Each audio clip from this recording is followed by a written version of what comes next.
Pessoal do Projeto Simples, aqui é o Javier e hoje a gente vai conversar com o Antônio Dutra Júnior. O cara é ex-diretor do Grêmio, trabalhando com futebol, conseguiu implantar o maior software do mundo no Grêmio e um clube que tem somente superávites desde da implantação. Hoje, um grande empresário da área de tecnologia, com a Tech 6. Hoje a gente vai conversar com o Antônio Dutra.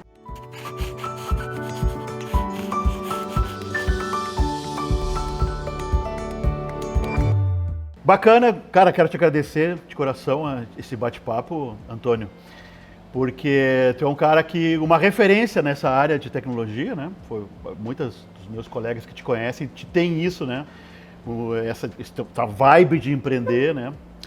E, enfim, conta pra nós aqui então, Antônio, começando, de onde é que tu é do Brasil e onde é que tu tá hoje aqui com a Tech 6, né? Bom dia, Chico, tudo bem? Cara, a gente se conhece já há bastante tempo, né? A gente foi colega de colégio e nessa época aí, enquanto a gente estava estudando no colégio, né? Talvez tu nunca tenha ficado sabendo, mas o meu primeiro trabalho, assim, a primeira coisa que eu fiz na vida foi com 12 anos eu vendia laranja na esquina.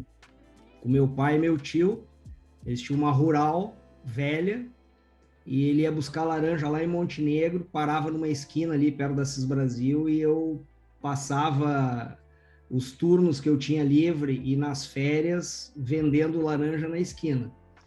E eu estudava num colégio que naquela época era um colégio assim, um certo nível, né? O Colégio São João, e eu só conseguia estudar lá porque meu padrinho que custeava os meus estudos, né? Bom, mas aí lá pelas tantas, no segundo grau, eu fiz o curso de eletrônica, eu não sei qual é que tu fez, mas eu fiz eletrônica e o professor falou assim, olha, o futuro é informática, é quem trabalha com computador. E eu estava todo orientado para trabalhar e levar minha vida para a área da arquitetura, engenharia, civil, era o que tinha em mente para mim, meus pais falavam, minha mãe falava e tal.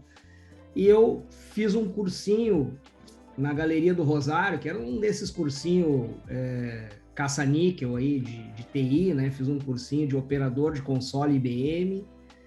E, cara, e aí eu arrumei um estágio e desse estágio eu arrumei um emprego e com 16 anos, quando eu terminei o colégio, eu arrumei um emprego de carteira assinada.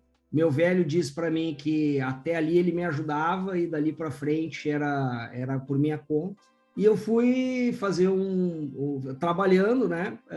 Consegui pagar o cursinho pré-vestibular e fiz o vestibular para arquitetura na URGS e para análise de sistemas na PUC. Mas, na verdade, eu tentei me inscrever em arquitetura na PUC. Aí os caras me disseram assim, não tem arquitetura na PUC. Pá, daí eu peguei aquele livrinho e levei lá no trabalho, falei pro meu chefe, né, com 16 anos, né? Eu ia me inscrever aqui no vestibular, não, já tinha feito 17. Vou me inscrever no vestibular, não tem. Daí ele olhou para mim e disse assim, mas por que tu não trabalha com computador? Né? Era o que se falava na época, esse dialeto. E eu digo, pois é, né? E ele assim, tu tem que fazer análise de sistemas. Eu digo, mas o que é isso? E ele disse assim, tu sabe quem manda aqui? É o analista, que tinha os digitadores, os operadores, os programadores, tinha o analista de sistemas. E eu pensei, eu quero mandar, quero ser o chefe. Aí eu fui lá e fiz vestibular para análise de sistemas e eu atuo na área de TI há 42 anos. Eu nunca fiz nada fora da área de TI, mas dentro da TI, eu acho que não tem função que eu não tenha feito, né? Porque eu comecei, fui digitador, fui operador, fui programador, fui analista, fui gerente de CPD, né? Depois eu fui CEO, mas eu fui também do mercado, eu fui consultor, eu fui analista de suporte, eu trabalhei em 4 multinacionais, a última multinacional que eu trabalhei foi a SAP, então eu busquei experiências em vários lugares, né? Então só uma pergunta, então, tu empreendeu antes de estar no mundo corporativo, então, já? Eu empreendi 3 vezes ao longo da minha vida profissional, tá? Em 1989 eu já tinha o cargo de analista de sistemas trabalhando com linguagem de terceira geração, a gente trabalhava com COBOL na época, e aí com mais o meu chefe e o dono da empresa foi criado uma empresa, nós três como sócios, para prestar serviços para outras empresas. Aquilo foi uma experiência assim muito rica para mim. Eu percebi como em 89, ou seja, eu já percebi como era ter uma certa autonomia em termos da minha vida, né? Ser dono da minha vida, eu fazer o meu horário, eu fazer meus objetivos. E essa empresa ela não prosperou, ela durou uns 3 anos e os meus 2 sócios, entre eles, tiveram um desacerto. Foi a primeira vez que eu vi um desacerto entre sócios, né? Também foi um aprendizado. E eu voltei para o mercado, continuei trabalhando, mas sempre... Aí eu percebi como é que ser empreendedor. Mas eu nunca na minha vida, em nenhum momento, eu pensei o meu futuro assim, eu vou empreender. Eu sempre estive aberto a tudo, né? Então eu poderia ter uma vida talvez como um executivo de empresa ou empreendedor. Mas essa foi a primeira oportunidade. Depois, em 1995, eu era funcionário de uma multinacional francesa, já estava ali, acho que há uns 4 anos, chamada Bull, e essa empresa ela terceirizou todos os seus escritórios no Brasil. ABC Bull, não é? ABC Bull. Era uma joint venture entre a Bull francesa e o grupo Algar. Ela era o contraponto à IBM, né? Eu me lembro. Sim. Em termos de mainframes, era a IBM, a Bull, a Unisys e a Boros. Eram quatro grandes... E a Fujitsu, tá? Acho que a Unisys e a Boros era a mesma coisa. Isso. Mas eram 4 grandes fornecedores. Fujitsu, IBM, Bull e Unisys. E essas empresas disputavam o mercado de grande porte, né? E a Bull era muito competitiva em preço, é o que eu me lembro, né? Ela tinha um preço bem competitivo, né? A Bull fez ela tinha uma boa prática de preço, ela tinha uma série de grandes contas aqui no Rio Grande do Sul e no Brasil, era uma empresa muito bem sedimentada, e fornecia máquinas de grande porte para bancos, para grandes corporações, e eles foram também, nesse sentido, um pouco visionários, porque eles precisavam reduzir o headcount e eles criaram o conceito da terceirização.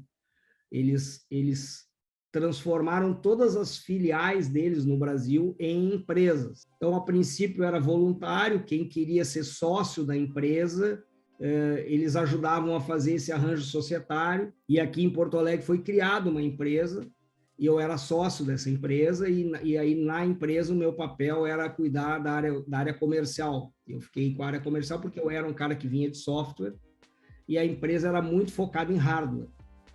Mas a gente começou a fazer negócios e vender os computadores da Bull para clientes diretamente. Nós éramos como se fosse um distribuidor. Isso durou alguns anos, mas eu saí antes dessa empresa acabar. Essa empresa acabou também não tendo sucesso, por motivos societários, principalmente. Tivemos uma questão societária nessa empresa, que eu participei ativamente, foi terrível, eu vi como é que funciona essa dificuldade ali. Te traumatizou, né? Sociedade. Sócios, né? Os sócios, quando alguém fala em empreender, né, genericamente, empreender, tu pode empreender sozinho, né? Tu pode ter um teu negócio, mas geralmente negócios que são maiores, eles têm mais de um sócio, né? Não é uma empresa do eu sozinho. E aí reside talvez a maior de todas as dificuldades de empreender, né? As pessoas sempre acham, o difícil é vender, o difícil é entregar, o difícil é produzir, seja em que, né, se é uma indústria, se é um serviço. O mais difícil é manter uma relação saudável com os teus sócios que vão estar trabalhando contigo, porque geralmente são relações muito intensas, as pessoas acabam trabalhando 12, 14 horas, se falam dia e noite sobre o negócio, e manter isso saudável talvez o maior desafio, né? Porque muitas empresas a gente vê que acabam terminando porque os sócios começam como amigos e terminam como inimigos, tá?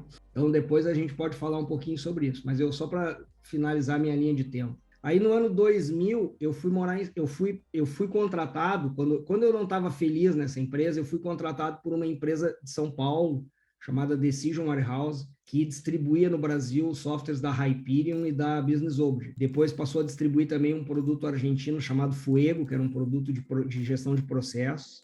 E eu acabei dedicando 6 anos da minha vida como um executivo de contas, eu virei diretor de canais dessa empresa, virei o número 2 da empresa para o dono da empresa, virei também ali quase um evangelizador, porque a gente estava começando os projetos de BI no Brasil, os primeiros projetos de Data Warehouse que eu participei foi do Itaú, do Bradesco, sabe, conceitos sendo apresentados para o mercado, o que é o Data Warehouse, o que é o Data Mart, o que é BI, eu dei palestras por muitos lugares, participei de muitos eventos gigantes, era uma referência, escrevi artigos, mas eu era um executivo de uma empresa, que não era uma multinacional, mas era uma empresa nacional muito grande, nós tínhamos uma atuação em todo o Brasil.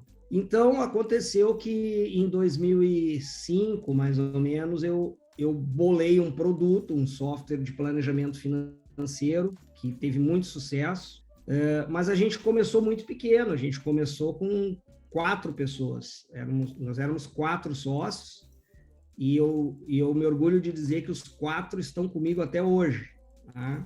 E entraram outros depois.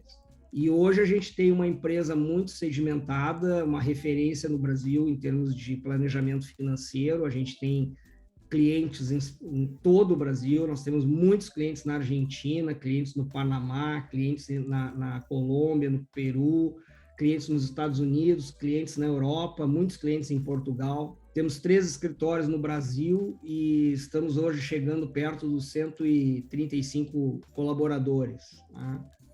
A coisa ganhou um corpo e a gente tem feito um crescimento constante desde então. Esse ano de 2020 para 2021, o nosso crescimento foi perto de 40%, foi um crescimento muito expressivo, mas nós temos vindo numa curva de crescimento bem ascendente, e tudo isso eu acredito a essa, talvez, experiência que a gente teve ao longo dos anos, e muitas delas experiências negativas, né? Porque a experiência positiva, às vezes, ela não marca tanto para ti quanto a negativa. A negativa acaba sendo para ti um marco mais forte, né, na tua vida, né? E aí vai desde o ambiente de trabalho que tu vai construir, a forma como tu vai tratar as pessoas, o tipo de relacionamento que tu quer com teus clientes, tem uma série de questões que te trazem a isso, né? É interessante o que tu está falando, porque agora me vem à cabeça o momento que o empreendedor, o empresário, todo mundo que está nesse mundo de empreendimentos, né? O momento que tu tem que insistir com um empreendimento, né? Com um projeto, né? Ou entender que aquilo não vai dar certo, entendeu? E, cara, vamos para a próxima, entendeu? E também, e se vai para a próxima, não desistir também, né? Desistir que eu digo, vou para o mundo corporativo porque não é para mim, entendeu? Cara, isso eu vejo muito acontecer, né? Do cara que fica insistindo naquele prejuízo, entre aspas, né? Não necessariamente só financeiro, como pode ser até saúde, porque o cara tá num ambiente com uma sociedade, como tu falou ali, não saudável, isso, cara, não tem futuro, né? Então, ele entender em que momento que, bom, fala o seguinte, isso não vai dar certo, vamos virar a página e vamos pro próximo projeto, né? E aí, agora tu comentou esse lance aí, que agora tá há muito tempo com teus sócios, né? Só olhando para frente, né? Que legal isso. Porque tu também teve esse passado, tu teve esse histórico, né? Que tu teve que, de alguma maneira, dar um passo para trás, desfazer um ambiente de trabalho, né? Então, é legal isso que tu tá falando, cara. Muito legal. É entender esse... Eu devo insistir ou eu devo né, entender que isso não vai dar certo, né? Tu sabe, a gente cada pessoa, ela tem uma forma de enxergar as coisas, né? Tem pessoas que, diante da dificuldade, elas se sentem fracassadas, elas se sentem desmotivadas, elas começam a dizer, isso não é para mim, eu não nasci para isso, né? Uma série de dúvidas que as pessoas, às vezes, não conseguem nem colocar para fora, mas elas têm isso, né? Um erro muito comum nas pessoas que empreendem em qualquer área é acreditar que os amigos são os melhores sócios, né? Ou seja, ela traz para dentro da sociedade amigos que são muito amigos, são pessoas muito boas de relacionamento com ela, mas que contribuem ou vão contribuir, ou têm uma capacidade de contribuir muito pequena para o negócio, né? Para o empreendimento. Então, eu posso ter amigos muito legais, mas que se eu trouxer para cá, eles não vão ser nada muito mais do que amigos, né? Eles não vão me ajudar no negócio. E se tu vai construir um negócio, e tu tem que saber bem quais são as áreas que tu precisa que elas sejam fortes e tentar trazer para montar esse negócio pessoas que realmente têm condições de capitanear, de tocar aquela área, né? Isso é uma coisa, né? A outra é que todos tenham esse espírito empreendedor. Espírito empreendedor, a gente pode falar a questão do espírito de empreender, ele pode entrar em muitos itens da personalidade da pessoa. O que é o espírito empreendedor, né? E essa questão assim se eu devo insistir, se eu devo parar, né? Eu acho que isso não é tão importante. Eu acho que a maior característica que eu vejo do empreendedor é ele ser otimista diante da dificuldade, tá? Porque a gente é bombardeado diariamente por notícias, por situações, por pessoas que enxergam sempre as coisas difíceis, a dificuldade, né? O próprio empreender além de tudo, empreender no Brasil, né? Que tem toda a questão econômica, que tem a questão política, que tem a insegurança jurídica, uma série de coisas. E que se a gente parar para olhar tudo, a gente conclui, né, que não dá para empreender nada no Brasil, né? O Brasil não é um lugar para empreendedores, ele é um ambiente inseguro para empreendedores, não é um ambiente estável. Porém, a gente vê no Brasil muitas e muitas empresas de sucesso, e gente faturando, e gente ganhando dinheiro. Claro, tem setores mais bem favorecidos, tem setores que a dificuldade é maior, né? Mas eu acho que o otimismo do empreendedor, ele acaba se sobrepujando a essas pretensas dificuldades, e ele vai achando um caminho. Na área da TI, nós passamos épocas que era muito difícil, assim como a gente lá no início, né? Eu comecei bem cedo, tinha épocas que a TI era uma área fértil para se ganhar dinheiro, né? Hoje em dia tudo é mais difícil em termos de margens, preços, né? As tecnologias, a gente está numa fase em que a tecnologia ela está passando por uma transformação muito grande, e isso exige uma reciclagem de todos, e é difícil contratar, porque por causa da pandemia hoje tu compete com empresas do mundo inteiro para recursos, para quando precisa contratar um funcionário, abrir uma área de negócios, tudo é um pouco mais difícil, né? Mas, cara, eu acredito tudo isso, é inerente do nosso negócio, sempre foi assim, de alguma forma, né?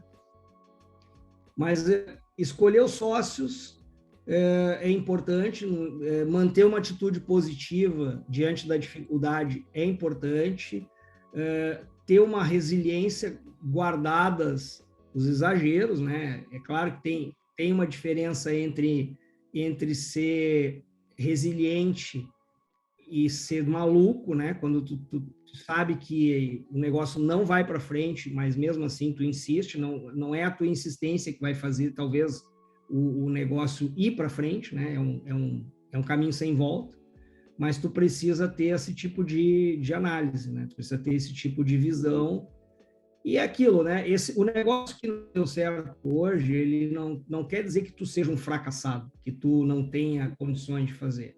Tá cheio de histórias por aí, né? A gente olhar a história do McDonald's, é uma história de fracassos, né? Tem várias outras, centenas de histórias. Legal saber isso do corporativo, porque na minha cabeça eu te enxergo como um empreendedor da área de tecnologia, né? Nem me lembrava que tu tinha tido essa vida corporativa aí, que tinha sofrido no mundo corporativo. Mas eu queria entender, queria entender um pouquinho da... Cara, a Tech 6, para quem é do Sul e dessa parte de tecnologia, enxerga ela como uma empresa que ela vem crescendo, né? Ela vem se posicionando cada vez mais focada nesse nicho de data mine, data search, né? Business intelligence. Como é que vocês estão projetando agora os próximos passos, cara? O que vocês estão pensando? É organicamente? É fazer investimentos?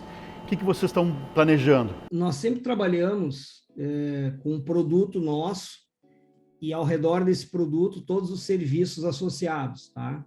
Depois nós começamos a representar algumas marcas, algumas brands, como a Salesforce, por exemplo, que hoje é uma unidade de negócio nossa. A gente também trabalha com Microsoft, a gente trabalha com MicroStrategy, que são produtos de BI, e em cima desses produtos e principalmente da nossa maior expertise, que são serviços para a área de planejamento financeiro, consolidação financeira, montagem de data marts, data warehouses, painéis gerenciais. Em cima disso, a gente viveu, tá? Há algum tempo atrás, qualquer analista de fundo de investimento, qualquer pessoa que estivesse olhando para as empresas de TI, ela diria que o mais importante era que a empresa tivesse um produto. O serviço, ninguém queria muito olhar o serviço. O serviço era tido assim como, bom, o serviço é um commodity, então ninguém comprava uma empresa de TI, vamos falar assim, uma forma de se entender, mas ninguém comprava uma empresa de TI que fosse uma empresa de serviços. Eles procuravam comprar empresas que tivessem soluções de software. O cara desenvolveu um software para CRM muito bom, o cara desenvolveu um RP voltado para um determinado nicho de mercado, o cara desenvolveu um software de gestão de warehouses. Então, eles iam lá e faziam ofertas para comprar essas empresas por empresas maiores, incorporar isso no seu portfólio, tá? Bom, isso mudou. Hoje, a visão das pessoas que trabalham com fusões e aquisições, o serviço hoje está muito valorizado. Por quê? Se tu pegar, tem um estudo que mostra que uma empresa de médio porte, de médio para grande porte, ela tem, no mínimo, 150 softwares dentro da empresa. Mas desde o software da catraca até o software de alta gestão, tem um stack de produtos de 150 produtos. Agora, tu imagina a TI dessa empresa, ela não pode ter 150 especialistas em software, entendeu? Então, o que acontece? Caminha-se para que a empresa grande, média e grande, ela tenha gestores dentro dessa empresa e todo mais seja terceirizado para empresas de mercado, tá? Então, isso é um lado, tá? Isso é um lado. Então, a empresa viu que ela não pode ter um núcleo dentro dela de 30 pessoas cuidando do RP, 20 pessoas cuidando do CRM, 10 pessoas cuidando da parte de warehouse, 5 pessoas cuidando da parte do software de comunicação interna que eles têm. Senão eles vão ter uma TI gigantesca. Então, eles vão ter coordenadores, pessoas que fazem o meio-campo entre a estratégia da empresa e a execução, e vão transferir a execução para o mercado. Então, as empresas hoje que têm essa capacidade de prover serviços de cloud, serviços de gestão, ou mesmo simplesmente a empresa que trabalha com fornecimento de pessoas, seja na forma de alocação pura e direta, né? Como fornecimento de soluções empacotadas, ou seja, eu faço a gestão, o Business Process Outsourcing, eu faço a gestão do teu processo de planejamento financeiro. Tu não te preocupa com nada, entendeu? Eu boto o produto na cloud, eu administro a cloud desse produto e eu entrego para ti os relatórios, o resultado final, né? Isso está sendo muito bem visto. Por outro lado, para complementar essa visão, os profissionais da TI, eles não querem também ser contratados por uma empresa que é, digamos assim, uma empresa do varejo, uma indústria. Eles querem estar no mercado. A consultoria, a empresa de TI, ela vai dar para ele uma remuneração maior, ela vai dar para ele uma capacidade de atualização maior, ele vai estar com um currículo dele mais atrativo para ser, de repente, disputado por outras empresas, seja local ou globalmente, porque agora nós temos essa condição. Então, por que ele vai trabalhar enfiado dentro de uma empresa lá, do supermercado, né? Na área da TI do supermercado, numa mesa, fazendo a gestão de uma ferramenta que ele facilmente fica 5 anos fazendo a mesma coisa e desaparece do mercado. Ao passo que se ele está trabalhando na empresa que representa aquele produto e que atende aquele supermercado e mais 300 supermercados no Brasil, a chance dele crescer como profissional é maior.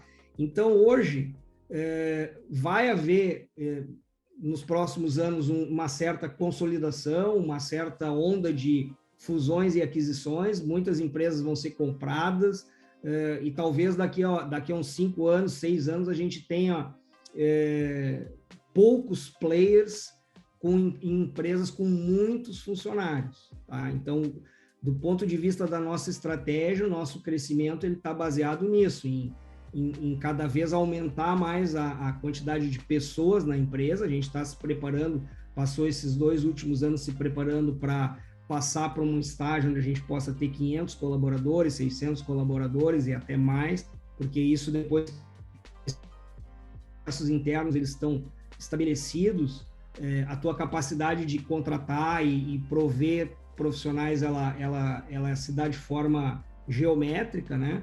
Então, a gente vai para esse caminho de ser um provedor de serviços, de soluções, de pessoas, principalmente, de resolução de problemas dos nossos clientes. Esse é o nosso objetivo. Que legal. Esse a missão é essa, né? Basicamente, né? Falar é fácil. Mas que bom que tem uma direção, né, cara? E sem direção, ninguém chega a lugar nenhum, né? Antônio, aqui no canal a gente tem um quadro muito interessante chamado A Dica do Milhão. Se tu pudesse olhar para trás, lá para Antônio Dutra, com 17 anos, 18 anos, se tu pudesse dar uma dica muito importante para ele poder, talvez até acelerar, não digo acelerar, mas ter menos dificuldades, né, nessa trajetória dele, o que tu diria para ele? Coragem, estudo, planejamento? O que tu diria para esse cara? O que é a principal dica que tu diria para esse cara que está tentando vislumbrar essa trajetória aí que tu teve, né? Na nossa época, tu sabe muito bem, o estudo ele não era como é hoje, né? O estudo não era hoje é quase um commodity, né? Estudar, ninguém debate se vai fazer faculdade, se vai se formar, se vai fazer um pós-graduação, ninguém debate isso, é quase um caminho natural para os jovens, tá? No nosso tempo não era bem assim, tu sabe que a gente foi complementando o nosso estudo com o trabalho, ou complementando o nosso trabalho com o estudo, porque a gente trabalhava e estudava ao mesmo tempo, né?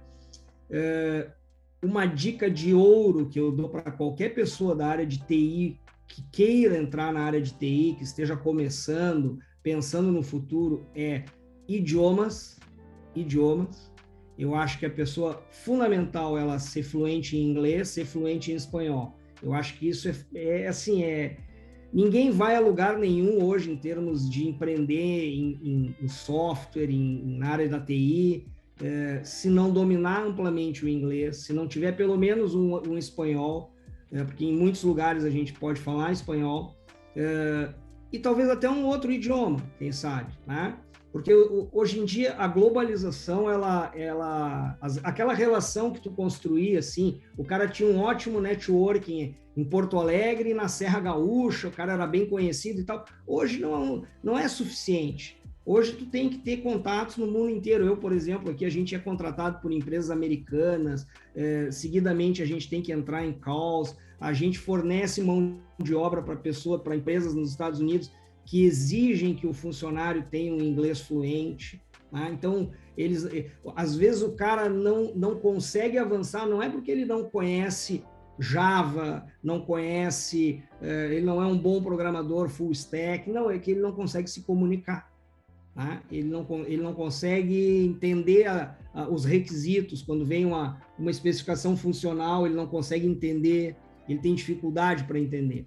Então, a área da TI hoje ela é uma área que exige da pessoa um conhecimento de idiomas. Então, eu não sei, eu poderia dar outras dicas, mas eu vou dizer uma coisa. E como eu vejo muitos profissionais bons e qualificados que têm enorme dificuldade em idiomas, eu diria essa dica do milhão, que nem é uma coisa tão brilhante assim, mas eu diria, cara, estuda idiomas, sabe? Porque tu vai aprender C, tu vai aprender Java, tu vai aprender Python, tu vai aprender todas as tecnologias que a TI vai te botar na frente, tu vai ser um excelente desenvolvedor. Mas se tu não tiver idiomas, o teu mercado é restrito.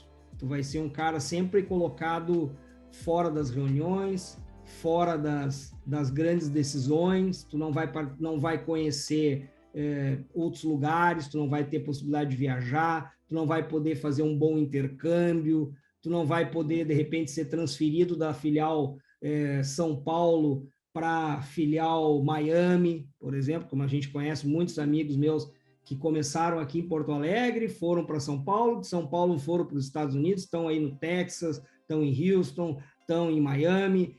Por quê? Porque eles tinham condições de, principalmente, vencer a barreira do idioma.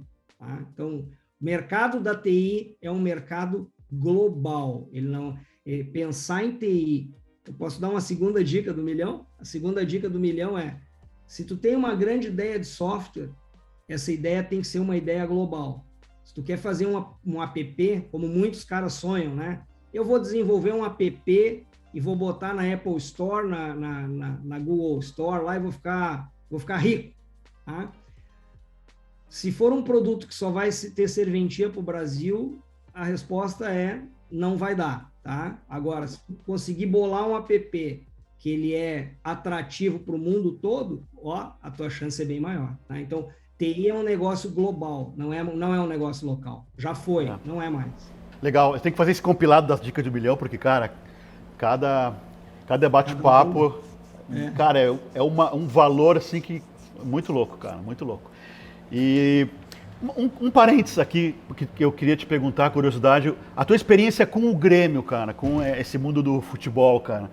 Eu não sei se tu ainda está envolvido com isso, mas como é que foi para ti isso? Foi uma paixão pessoal? Ou de alguma maneira tu conseguiu levar isso... tu até ri, né? Ou tu conseguiu de alguma maneira colocar a tua inteligência para ajudar esse nosso clube, né? Quando eu fui para o Grêmio, claro, comecei na política do Grêmio pelos caminhos normais, depois eu virei conselheiro do Grêmio, mas eu comecei a trabalhar mais fortemente associado à direção do Grêmio em 2014, tá? Foi quando eles me pediram, o Dr. Fábio Koff pediu para eu ajudar ele a implementar o que ele chamava de choque de gestão, e aí tinha a ver com a parte da TI. Então, como eu tinha um conhecimento de TI, né? Então fui chamado para colaborar, entender toda a TI que o Grêmio tinha, né? Nós estávamos falando aí de um clube em 2015, que não era muito diferente dos outros clubes do Brasil, um clube totalmente desaparelhado em termos de TI, com controles quebrados, sem uma unidade em termos de informação, né? E aí eu iniciei lá com esse foco, eu dei muito gás nisso, no sentido de trazer para o Grêmio um RP de primeiro nível. A gente implantou o SAP, né? Tu sabe bem dessa história. O SAP está em uso até hoje no clube. é um orgulho que eu tenho desse trabalho que a gente fez. Por coincidência ou não, desde que o RP ele entrou em Go Live, o Grêmio só apresentou superávit nos seus balanços, né? A gente conseguiu, pelo menos, acabar com muitas sangrias que existiam em termos de processos quebrados, processos que não tinham controles, que eram desconectados, não havia conciliação das coisas.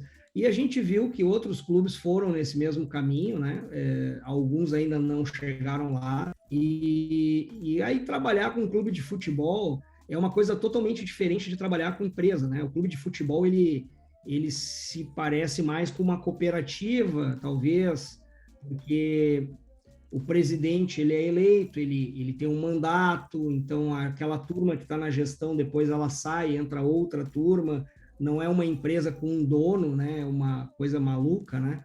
Então, tudo que é feito numa gestão pode ser desmanchado na gestão seguinte. Então, tem toda essa instabilidade. Mas, levando as coisas para esse lado, assim, de como eu me senti no Grêmio, eu me senti muito bem, né? A gente ser torcedor de um clube de futebol e conseguir dar uma colaboração real para o clube, né? Dar uma ajuda real. Eu tive lá 2015, 2016 como vice-presidente, ainda me envolvi bastante em 2017. Depois eu dei uma afastada, porque o clube demanda muito das pessoas, né? Eu conheço várias pessoas que trabalham em outros clubes também nesse formato do clube nacional brasileiro atual, que não é o clube empresa, é o clube associativo. Então são pessoas que são abnegados de verdade, eles trabalham para o clube gratuitamente. E isso aí é muito desgastante, é muita cobrança e esse é um negócio que o cara se pergunta, o que eu estou fazendo aqui, né? Mas a gente vai, né? Porque é a paixão mesmo, como você falou, a paixão. Final do ano agora tem eleições, talvez eu participe dessas eleições, e aí vamos ver no ano que vem como é que vai ser a situação. Bom, te conhecendo, eu já vou te implorar então que tu que tu participe das eleições. Tu é um cara muito competente, tu é um cara do bem, e nosso clube, nosso Grêmio precisa disso, cara. Bom, cara, de coração, Antônio, te agradecer, um prazer enorme. A gente poderia ficar aqui, no mínimo, fácil, horas e horas batendo papo. Tem muita história que tu não contou ainda, que a gente pode ficar. Na verdade, cara, assim, ó, é uma honra participar aqui desse bate-papo, cara. Tu sabe que eu sou muito fã teu, né? Eu conheço a tua história também. Eu sei tudo que tu fez para estar aí nesse momento hoje fazendo esse vídeo. Tu é um cara assim que eu sempre penso assim quando alguma coisa é mais difícil, eu sempre lembro tudo que tu fez para estar aí nos Estados Unidos, essa mudança, né? Que muitos caras da TI pensaram, e aí alguns ainda pensam em fazer, e 99% para em imaginar o tamanho da dificuldade, porque mal comparando, mas é quase como fazer uma escalada ao Everest, né? Todo mundo gostaria de subir até o Everest, mas quando o cara começa a ver tudo que ele precisa fazer para ele não consegue dar o primeiro passo, tá? E tu conseguiste, cara, conseguiste, meus parabéns. Eu sempre conto para todo mundo a tua história, porque é uma história de um tremendo sucesso, né? E se a gente voltasse assim para alguma coisa da tua habilidade, né? Na verdade, tu sempre foi muito bom em gerenciar projetos, né? E o que tu fez foi um gerenciamento de um projeto, né? Tu gerenciou ele de forma brilhante. Bom, obrigado, cara. Ouvir isso de ti, para mim, é uma honra. E eu sempre digo que esse foi o projeto mais difícil da minha vida, cara. Sério, de todos. Já implantei RP, SAP, Oracle. Cara, esse foi... não terminou ainda. Ainda não terminou. Mas, cara, um forte abraço e a gente se vê no próximo vídeo.